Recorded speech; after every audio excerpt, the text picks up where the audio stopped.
नमस्कार विद्यार्थी मित्रांनो, ग्लोबल ऑनलाईन क्लासमध्ये तुम्हा सर्वांचं स्वागत आहे.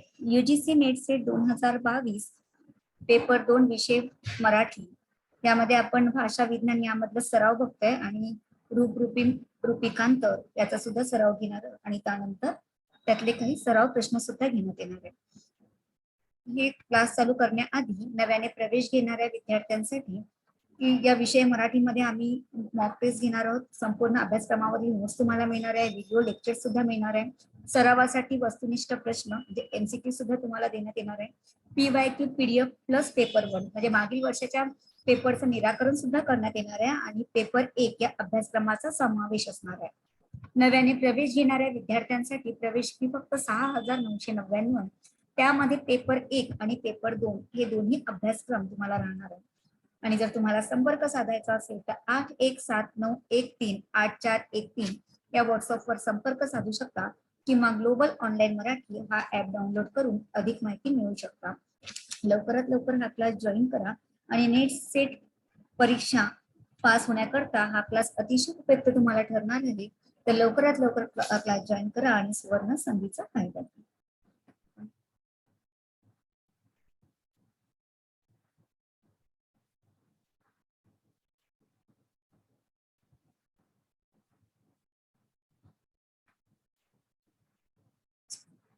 माझा आवाज येतोय ना मला?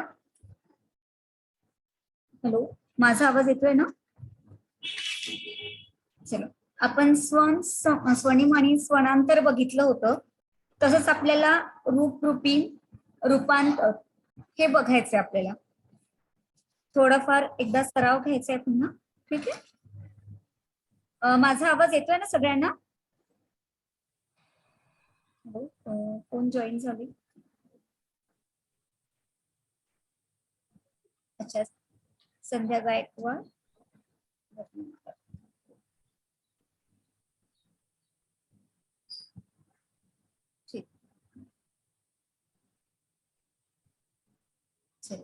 तर रूपिम विन्यास म्हणजे शब्द विचार होय. तर रूपिकांतर, रूपिका या 3 कल्पना स्वन, स्वनांतर, स्वनिम या कल्पनांशी समांतर आहे. जसं स्वन, स्वनांतर, स्वनिमांचं जसं कार्य चालतं तसंच रूपिम, रूपिकांतर यांचं कार्य चालत असतं. रूपिका म्हणजे भाषेतील लघुत्तम सार्थ घटक. रूपिम म्हणजे समान कार्य करणाऱ्या रूपिकांचा गट आणि रूपिकांतर म्हणजे रूपिम गटात समाविष्ट होणाऱ्या रूपिका. त्या आता बघू आपण कशा प्रकारे आहे. ठीक आहे, बघा, रूपी आणि रूपिकांतर. तर यालाच पद, पदीन, पदांतर सुद्धा म्हटल्या जातं. ठीक आहे, आणि जसं आपण स्वण बघितलं, स्वण म्हणजे काय काय होतं? स्वण म्हणजे काय सांगितलं होतं मी? स्वण म्हणजे तुम्हाला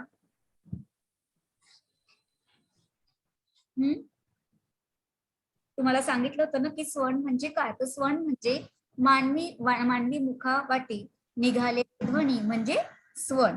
ठीक आहे, आणि या स्वनामधूनच मग स्वनाचं रूपांतर स्वनिमामध्ये होतं आणि त्याच्यानंतर मग ते स्वनांतरे तयार होतात. ठीक आहे, असंच रूपिम आणि रूपिकांतर यांचं असतं. तर आपण बघितलंय की भाषा म्हणजे पहिले काय? तर भाषा म्हणजे रचना. ठीक आहे नाही, कोणत्याही एका घटकाने ती भाषा बनलेली असते.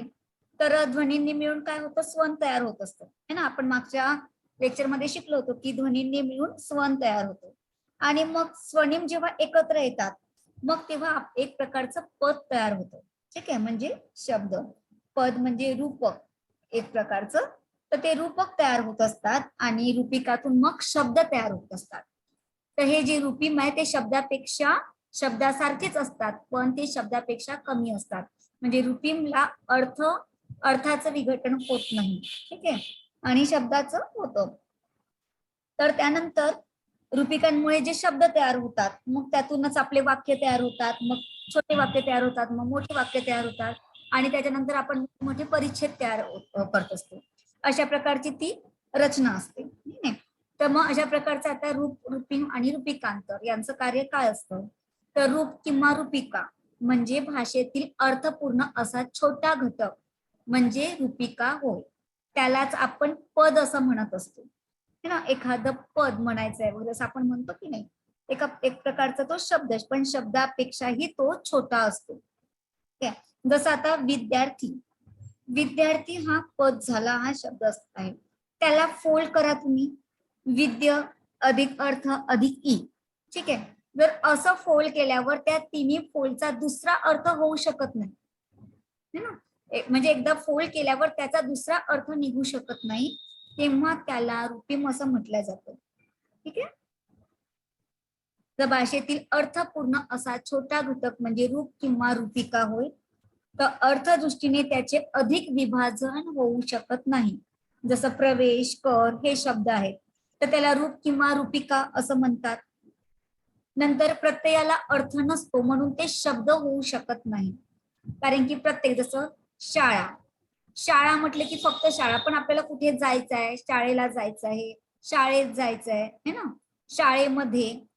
तर अशा प्रकारचे काही आपण प्रत्यय लावत असतो, किंवा सला, नाते, ने, शेई, हुणहू, शाळेमधून, हे की नाही, अशातले वगैरे. तर तेव्हा ते प्रत्ययाला अर्थ नसतो तेव्हा त्याला शब्द म्हणत नाही. पण जेव्हा प्रत्यय लावून जेव्हा आपण त्याला तो शब्द तयार करतो तेव्हा तो प्रत्यय लावून त्याला अर्थ होतो, त्याला शब्द असं म्हणतात. पण ते रूपिका होऊ शकत नाही. शब्द वेगळं आणि रूपिका वेगळं. कारण की त्या शब्दाचा जर आपण फोल्ड केली तर त्याच्यातून अजून अर्थ निघत नाही. पण इकडे शब्दाला जर प्रत्यय लावलं, जसं आता विद्यार्थीच आपण त्याचं फोल्ड केलं, तर विद्या अधिक अर्थ अधिक ई, याचा अजून अर्थ निघू शकत नाही, है ना. पण तेच विद्यार्थी, त्याला आपण प्रत्यय लावलं, ला, सला, ना, ते म्हणलं, विद्यार्थ्याने, विद्यार्थ्याला, हे की नाही, विद्यार्थ्याशी. अशा प्रकारे काय होतं, एक अर्थ तयार होतो. म्हणजे कुणीतरी काहीतरी बोलत आहे, काहीतरी आपण सांगत आहे, तर तेव्हा तो शब्द होतो. आणि ज्याला अर्थ होत नाही त्याला रूपिम अरूपिका असं म्हणतात.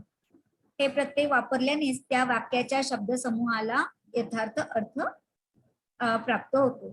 राम, अयोध्या, प्रवेश, कर हे शब्द एकमेकांपुढे ठेवल्याने आपणास हवा असलेला अर्थ प्राप्त होत नाही ना. फक्त नुसतं राम, अयोध्या, प्रवेश आणि कर असे एक एक शब्द जर तुम्हाला दिले तर त्याच्यातून अर्थच निघणार नाही. राम, राम काय आहे, एक तर रामायणातला राम आहे, किंवा एखाद्या मुलाचं राम आहे, हे की नाही. आपण असं हरे राम हरे कृष्ण असंही म्हणतो. म्हणजे त्याला जर काहीतरी प्रत्यय लावू, त्याला जर आपण काहीतरी वाक्य तयार करू, तेव्हाच त्याला अर्थ प्राप्त होत असतो. आणि ज्याला नुसतं राम म्हटलं, त्याचा फोल्ड केल्यावरही त्याचा अर्थ निघत नाही, त्याला रूपिका असं म्हणतात. ठीक आहे.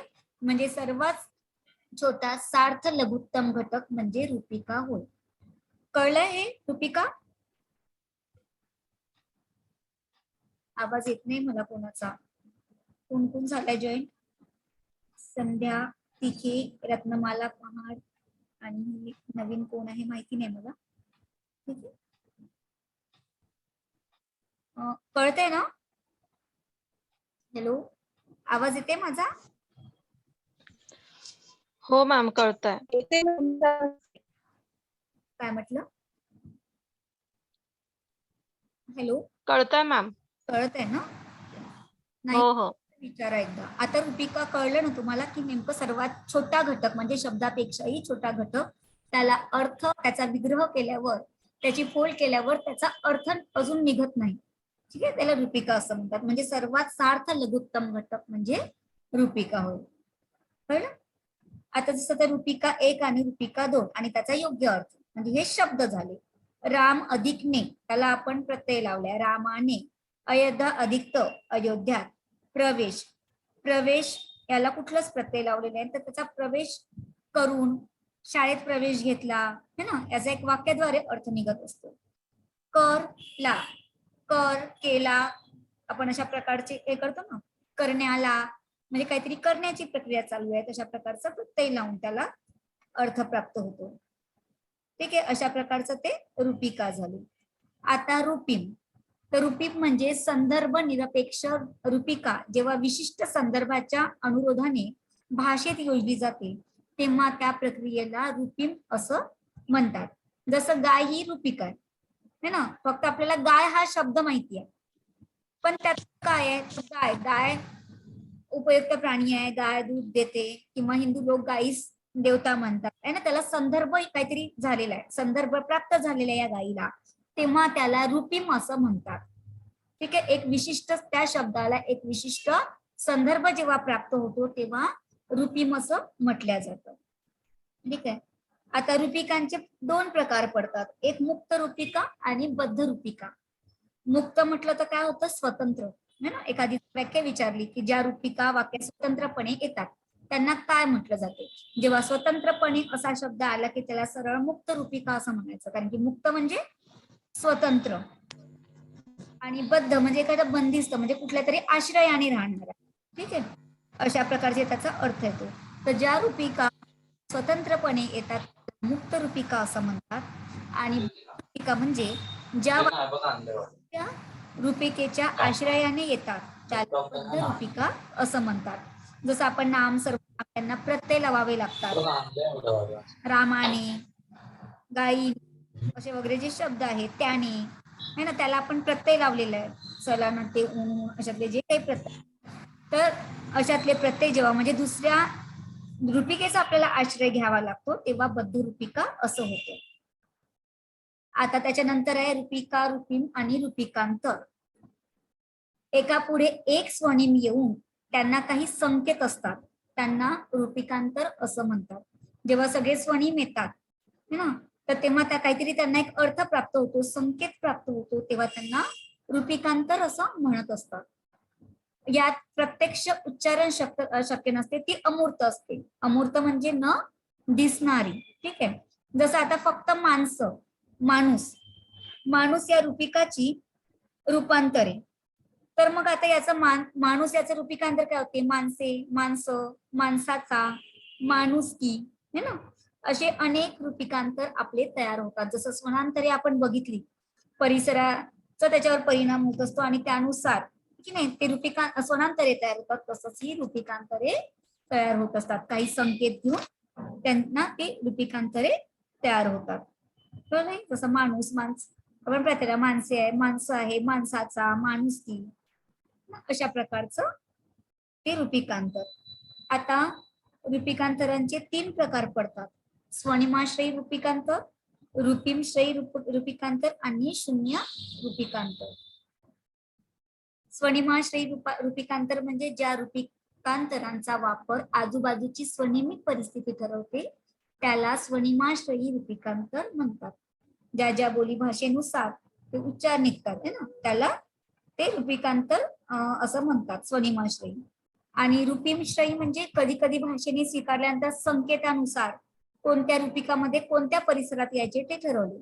आता जात, तर मग कुठे जात आहे म्हणजे मग भविष्यकाळ, वर्तमान काळ, भूतकाळ या रूपानुसार आपण तो वापर करत असतो. एकदा फक्त जात असं म्हटलं, पण जा, तू कुठे गेला आहे का, जायचं आहे का, है ना, अशा प्रकारे आपण त्या परिसरानुसार ठरवत असतो एखाद्या संकेतानुसार. नंतर शून्य रूपिकांतर मध्ये ही पाणिनीची संकल्पना आहे आणि शब्द जसेच्या तसं वापरलं जातो याच्यामध्ये. तर नामाचे अनेक वचनाचे मूळ जसेच्या तसंच राहतं, याच्यामध्ये काहीच बदल होत नाही शब्दामध्ये. शाळा, शाळा, शाळेने, शाळेने है ना, शाळेमध्ये म्हणजे जे ज्या ते शब्द असतात त्यांना शून्य रूपिकांतरे असं म्हणतात. आता काही प्रश्न घेते, कळल्याने हे रूप रूपिकांतरे, रूपिका, रूपिम, रूपिकांतरे.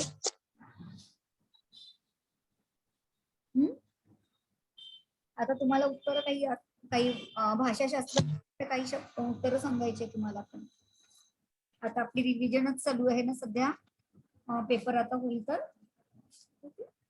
आज बाकीचे ऍड नाही झाले, आज संडे असल्यामुळे. ठीक, चला. कोणत्या विभक्तीचे प्रत्यय हे लिंगानुसार बदलतात? पंचमी, षष्टी, द्वितीया, सप्तमी. द्वितीया. पंचमी, षष्टी, द्वितीया कशानुसार बदलतात? द्वितीया मॅम. नाही, षष्टीनुसार बदलतात. षष्टीनुसार बदलत असतात. चाचीचे है ना, चाचीचे, त्याचा, त्याची, तर त्याच्यामुळे ते लिंगानुसार बदलतात. षष्टी विभक्तीचे प्रत्यय हे लिंगानुसार बदलतात.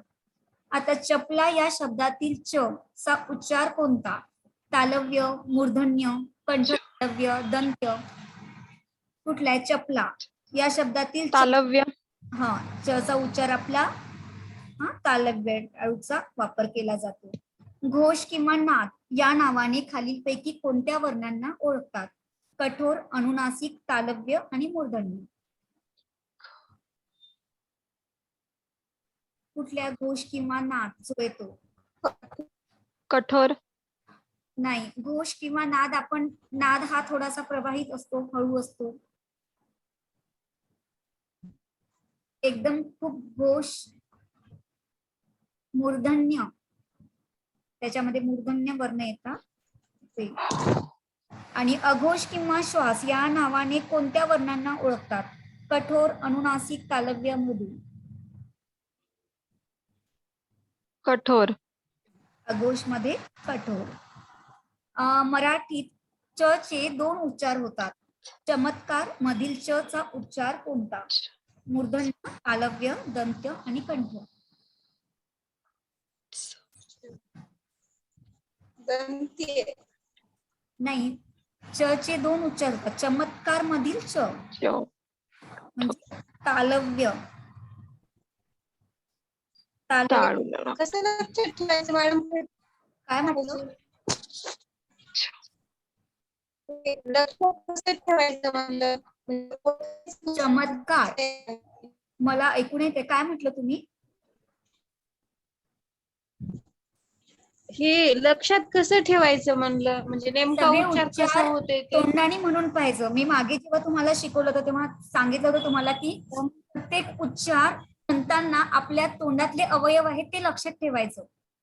दंत समजा उच्चार करून पाहिलं तरी कन्फ्यूज होते. नाही तर तुम्हाला मी पहिलेच सांगितलं की जेव्हा शिकवताना की कुठलंही जे वर्ण करताना जेव्हा दंत, तालव्य, ओष्ठ, मूर्धन्य येतं ते हे सगळं जेव्हा करताना फक्त अवयव बघायचे की कोणता अवयव वापरीमध्ये येतो, यूज कोणता होतो, तेव्हाच तुम्हाला हे उच्चार कळणार आहे. कारण की तुम्ही किती पण पाठ केले तरी ते लक्षात राहणार नाही तुम्हाला. तुमचं अवयव कोणता येतो, जसं ओष्ठ ओ है ना, दंत्य दंत्य म्हटलं की दातांचा वापर केला जातो. कंठ म्हणजे कंठातून निघालेले वर्ण असतात. त्या प्रकारचं खूपदा झालेलं आहे. आणि पुन्हा एकदा वाटल्यास रिव्हिजन पुन्हा घेऊन घेऊ. वाटल्यास तुम्हाला कन्फ्युज होत असेल तर आपण उद्या पुन्हा रिव्हिजन घेऊन घेऊ. ठीक आहे. तरी पण वर्ण वाचताना एकदा अवयवांचा वापर करायचा. मी गडकरींची नाट्य वाचली ऐवजी मी गडकरी वाचला ही अर्थ परिवर्तनाची कोणती प्रक्रिया आहे? अर्थसंकोच, अर्थविस्तार, अर्थव्याप्ती आणि लक्षणा. अर्थव्याप्ती. नाही, मी गडकरींची नाट्य वाचली ऐवजी मी गडकरी वाचला.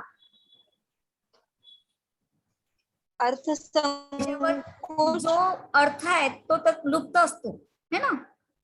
तर कशात अर्थ लुप्त झालेला आहे? मी गडकरी वाचला, याच्यातून 2-3 अर्थ निघतात. जसं पाणीपतावर बांगड्या फुटल्या, याचा अर्थ काय होतो? लक्षणा. म्हणजे पाणीपतावर भरपूर लोक मृत्युमुखी पडले है ना, त्याचा अर्थ म्हणजे ती लक्षणा प्रक्रिया आहे. मागे झालेलं आहे. हो मॅम. गडकरी वाचला, लक्षणा अर्थ परिवर्तनाची प्रक्रिया आहे. ऐतिहासिक परिस्थिती आणि सामाजिक स्तरभेद ही अर्थ परिवर्तनाची कारणे कोणी सांगितली? गिबन, उल्मान, मेए आणि क्रोन्जी. गिबन. मेए यांनी सांगितली आहे. खालीलपैकी शुद्ध शब्द ओळखा. झुळझुळू, झुळझुळू, झुळुझुळू आणि झुळझुळू. एक नंबर. फर्स्ट. झुळुझुळू. अर्थ परिवर्तनाचे कारण भाषाबंदी हे आहे डॅशच्या मते. मी कोणी सांगितले अर्थ परिवर्तनाचे कारण भाषाबंदी हे आहे?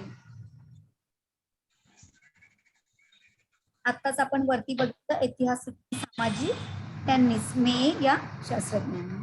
ठीक आहे. समान खाद्यकुलाची संकल्पना कोणी मांडली? गिबन, लाईनबझी, उल्मान, कांट. गिबन. इबन लाईन बझीन यांनी, सगळे शास्त्रज्ञ वगैरे वाचत होते. मराठीतील क, ग, ट, ड, त, ब, ब, प हे कोणते ध्वनी आहेत? पार्श्विक, कठोर, स्पर्श, कंपित. राहू दे. कठोर कठोर. पण नाहीये, कंपित पण नाही आहे आणि पार्श्विक पण नाही आहे. ते कोणते? स्पर्श. क, ग, ट, ड, त. प्रवाहित आहे ना थोडीशी. आधुनिक भाषा विज्ञानाचा पाया कोणी घातला आहे? मॅक्स मुलर, ग्रियर्सन,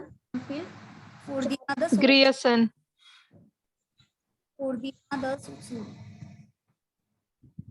आधुनिक भाषा विज्ञानाचा पाया. हे सगळे सोल्यूर. मध्ये पीडीएफ वाचा सगळे. ल, ळ ही खालीलपैकी कोणत्या व्यंजनाची होत? घर्ष, अघोष, पार्श्विक आणि कंपनयुक्त. कंपनयुक्त. ल आणि ळ ते कंपन नाही होत. अघोष, घर्ष ही कुठली आहे? पार्श्विक. मी तुम्हाला सांगितलं ना की उत्तर जर ओळखायचं असेल तर बाकीचे सगळे ऑप्शन बघायचं आणि त्याच्यानंतर या शब्दातील च चा उच्चार मूर्धन्य, दंत तालव्य, कंठ, ओष्ठ. दंत तालव्य. दंत तालव्य. खालीलपैकी शुद्ध शब्द कोणता? कीर्ती, कीर्ती, कीर्ती, कीर्ती.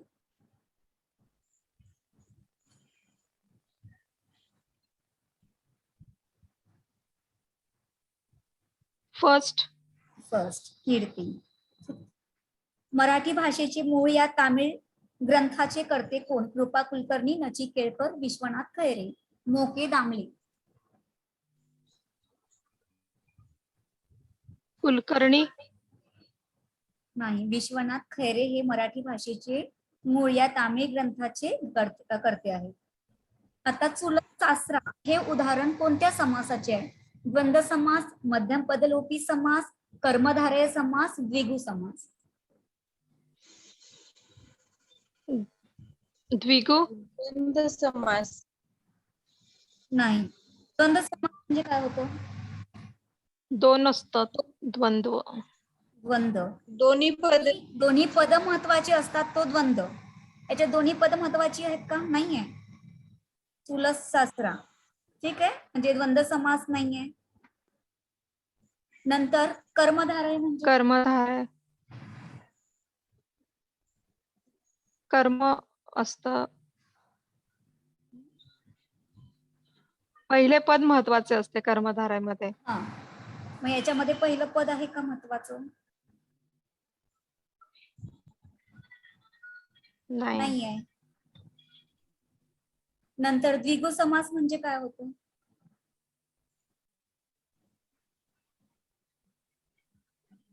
द्विगु समास म्हणजे काय होतो?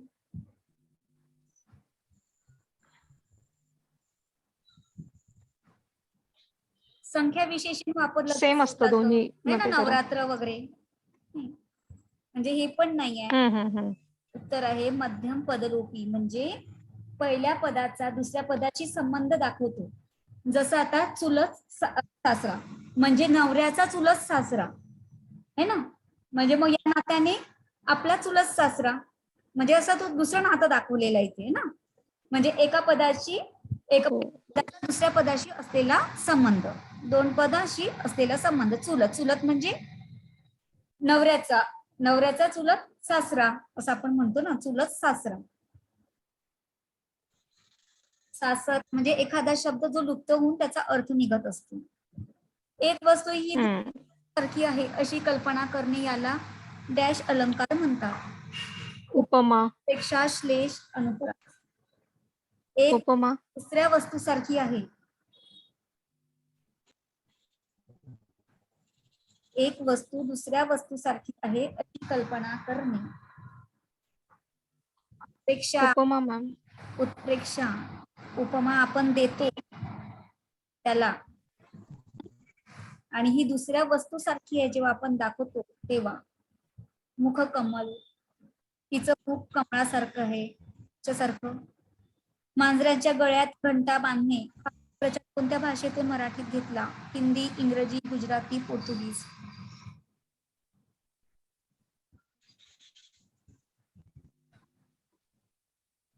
इंग्रजी. इंग्रजी. हळू, शेजारी, किडूक मिडूक हे कशाची उदाहरणे आहेत? नेट 2011 मध्ये आलेल्या अभ्यस्त, सिद्धहस्त, साधित शब्द यापैकी नाही.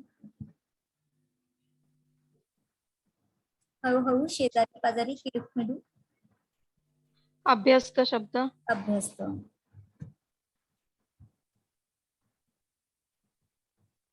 कृपा कुलकर्णी व गमो पाटील यांनी कोणत्या ग्रंथाचे लेखन केले? महाराष्ट्र भाषेचे व्याकरण, व्याकरण संवाद, भाषा दीपक, मराठी व्याकरण, मराठी व्याकरणाचे व्याकरण.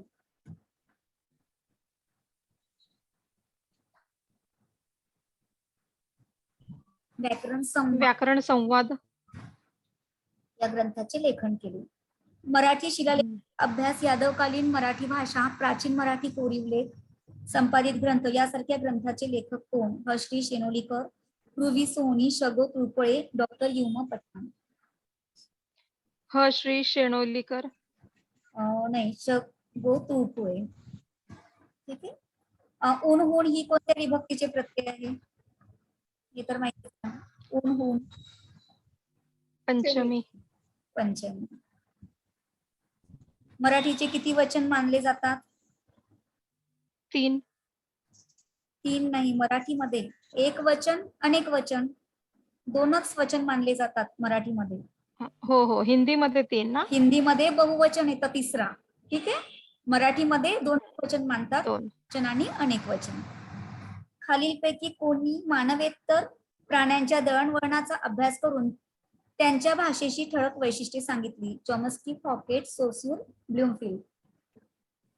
हॉकेट. हा.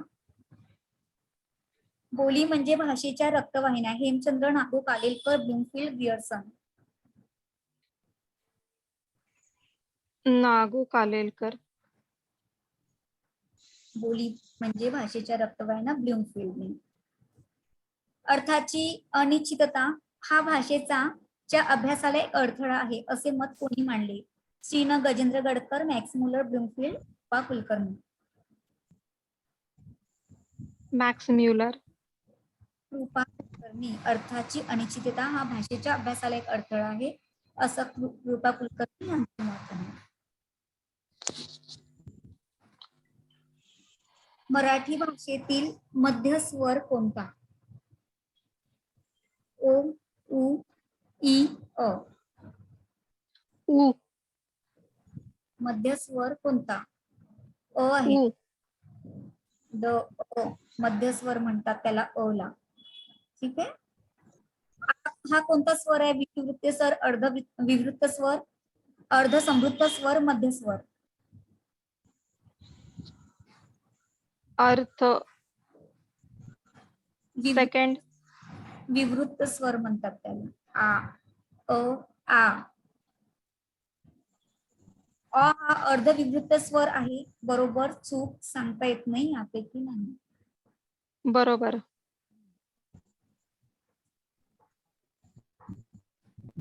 ध्वनीचे उच्चारण करताना आवाजाचा लहान मोठेपणा किंवा त्यावर जोर देऊन आघात उच्चारण करणे म्हणजे डॅश होय. अवधी, बलाघात, सीमासंधी, नासिक्य. झालेले आहे त्या दिवशी, काल की परवाच झाले. बलाघात. बलाघात. बलाघात.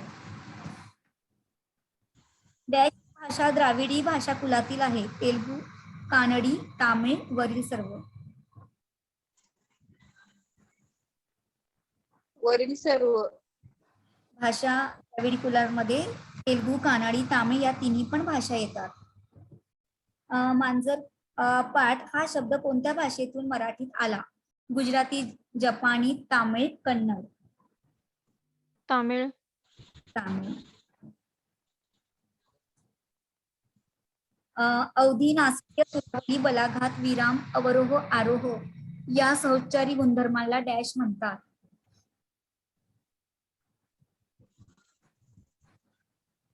स्वरांतरे. नाही, हे सर्वात झालं ना, पण खंडी स्वनिम आणि खंडाधिष्ठित स्वनिम मध्ये सांगितलं होतं मी की अवधी नासिक सुरावली बलाघात विराम जे जोर देऊन होतं त्याला खंडाधिष्ठित स्वनिम असं म्हणतात. स्फोट होऊन जे शब्द निघतात त्याला खंडाधिष्ठित आणि स्फोटीन असतात ते खंडित. डॅश मध्ये रचनेतील संघटकात कोणती असलेली निश्चित महत्वाची असते? सन्निधी, अन्विती, योग्यता, आकांक्षा. आकांक्षा. अन्विती. अन्विती. हा. अन्वितीचा अर्थ काय मॅम? अन्विती म्हणजे एकत्र, जे त्यांची एक निश्चिती असते त्याच्यातून एखादा अर्थ प्राप्त होतो. ओके. स्वर्णविचार व अर्थविचार हा भाषा विज्ञानातील अंगभूत विषय असून वाक्यविचार हा केंद्रभूत विषय आहे असे डॅश म्हणतात.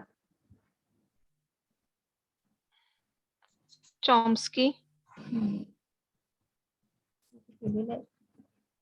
पुरेशा अवधीनुसार सलगतेने एका पाठोपाठ उच्चार होण्याची क्रिया म्हणजे योग्यता, सन्निधी, अन्विती, आकांक्षा. सलगतेने एका पाठोपाठ उच्चारण होतात त्याला योग्यता. म्हणजे योग्यता. त्याचा उच्चार सगळ्यांना कळतो असं, म्हणजे कुठलाही स्फोट न होता सरळपणे जो बोलतो तो. डॅश मध्ये वाक्यातून व्यक्त होणारा शब्दार्थ एकमेकांशी सुसंगत असेल तर संदेशन होऊ शकते. आकांक्षा, सन्निधी, योग्यता, अन्विती. आता अन्विती.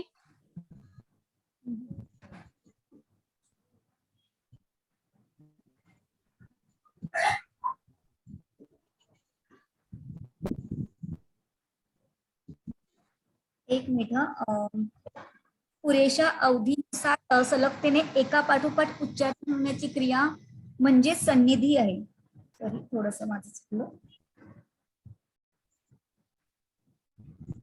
जेव्हा उच्चार हा आणि जेव्हा वाक्यात स्क्रीन नाही शब्द एकमेकांशी सुसंगत असेल, म्हणजे पहिल्या वाक्याशी दुसरा वाक्य एकमेकांशी सुसंगत असेल आणि तेव्हाच ते एकमेकांना, म्हणजे आपण जेव्हा दुसऱ्यांशी बोलतो तेव्हा आपला अर्थ दुसऱ्यांना कळतो त्याला योग्यता असं म्हणतात. ठीक आहे, हे पहिलं जे आहे ते चुकीचं होतं. ठीक आहे, पुरेशा अवधीनुसार. डॅश वाक्यात संमिश्र किंवा केवळ वाक्यांचा संयोग झालेला असतो. संमिश्र वाक्य, संयुक्त वाक्य आणि उपवाक्य.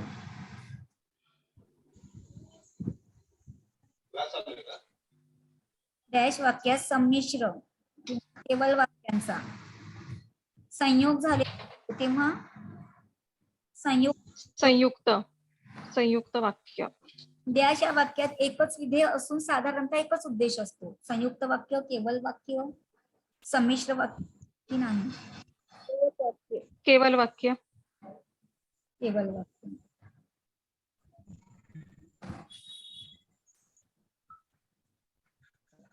भाषा विज्ञानाच्या अभ्यासाचे केंद्र कोणते? Mumbai, Washington, Calcutta, Prague.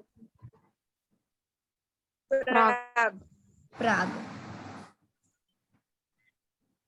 तो बोलून राहिला आहे अशी अपूर्ण वर्तमान काळी रचना मराठीने कोणत्या भाषेकडून घेतली आहे? हिंदी, इंग्रजी, कानडी. कानडी. हिंदी भाषेकडून घेतली. वो बोल रहा है असं आपण म्हणतो ना, बोलून राहिला आहे, वो बोल रहा है याच्यातून नाही का, हिंदी मधून घेतलेली आहे ती. तो बोलत आहे आपण असं मराठीमध्ये सर्व म्हणतो. मराठीने तंग करणे हा वाक्प्रचार कोणत्या भाषेतून स्वीकृत केला? कानडी, उर्दू, जापानी, हिंदी. उर्दू. हिंदी. तंग करणे. हाराकिरी हा कोणत्या भाषेतील आहे? जपानी, कानडी, पोर्तुगीज, फ्रेंच. जपानी. जपानी. हा काव्य प्रकार कोणत्या भाषेकडून मराठीने स्वीकृत केलाय? उर्दू, कानडी, जपानी. जपानी. 4 ओळ्या असतात ना, 4 ओळींच्या. 3 ओळींचा हातू असतो. रचनांतरणाच्या सिद्धांतात वाक्य विन्यासाला गाभ्याचे स्थान कोणी दिले? डॉक्टर गायगर, डॉक्टर हेच, चॉम्स्की, सोसियर. चॉम्स्की.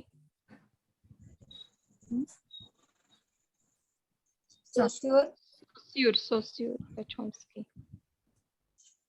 भाषेतील शब्दाचा अर्थदृष्ट्या लघुत्तम घटक म्हणजे आत्ताच शिकवलं मी याच्या आधी हे प्रश्न घेण्याच्या आधी मी पदिम पदांतर रूप रूपिम रूपांतर शिकवलं मी आत्ताच. हा शब्द हेच सांगितलंय की भाषेतील शब्दाचा अर्थदृष्ट्या लघुत्तम घटक म्हणजे काय? स्वन. पदिम. पदिम